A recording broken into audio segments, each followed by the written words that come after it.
விருதுநகர் மாவட்டம் சாத்தூர் அருகே வைப்பாற்று பகுதியில் 25 ஆண்டுகளுக்கு முன்னதாக போடப்பட்ட பாலம் உடைந்த நிலையில் பாலத்தை சீரமைத்து தரக்கோரி உடைந்த பாலத்தின் அருகே அமர்ந்து காத்திருப்பு போராட்டத்தில் ஈடுபட்டு வருகின்றனர். இது தொடர்பான விவரங்களோடு இணைகிறார் எமது செய்தியாளர் பாலமுருகன்.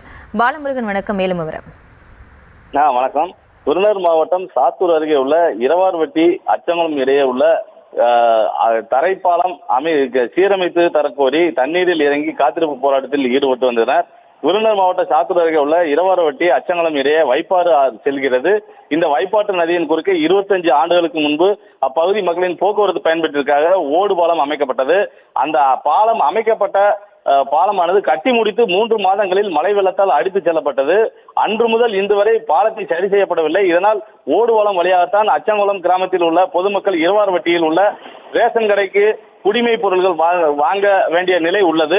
ஆனால் ஆண்டுதோறும் வெம்பக்கோட்டையில் நீர்த்தேக்கம் அணையில் இருந்து திறந்துவிடப்படும் தண்ணீரால் போக்குவரத்து தடைபடுவதாகவும் ரேஷன் பொருட்கள் எதுவும் வாங்க முடியாமல் தவிப்பதாகவும் கூறுகின்றனர்.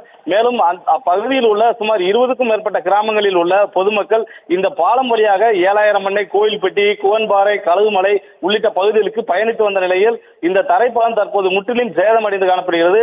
எனவே இந்த பாலத்தை சரி செய்து தரும்படி இரவார்வட்டி மற்றும் அச்சங்குளம் கிராம மக்கள் தற்போது பாலத்தின் மீதும் தண்ணீரில் இறங்கியும் காத்திருப்பு போராட்டத்தில் ஈடுபட்டு வந்தனர். மேலும் போராட்டத்தில் ஈடுபட்டு வரும் பொதுமக்களிடம் வருவாய்த்துறையினர் மற்றும் காவல்துறையினர் பேச்சுவார்த்தையில் ஈடுபட்டு வருகின்றனர். விவரங்களுக்கு நன்றி பாலமுருகன்.